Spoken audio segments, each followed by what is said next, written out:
Juan 8:31, 32, 34 at 36. Sinabi ni Jesus, kung kayo'y mananatili sa aking salita, tunay gang kayo'y mga alagad ko.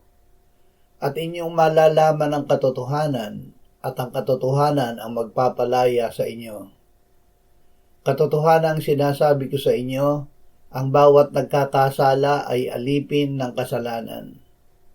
Ang alipin ay walang palagiang lugar sa sambahayan.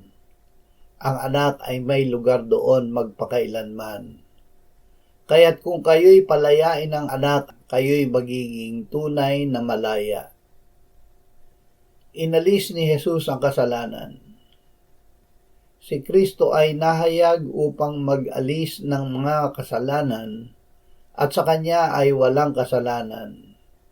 Ito ay dahil ang kalooban ng Diyos ay alisin ang kasalanan mula sa atin.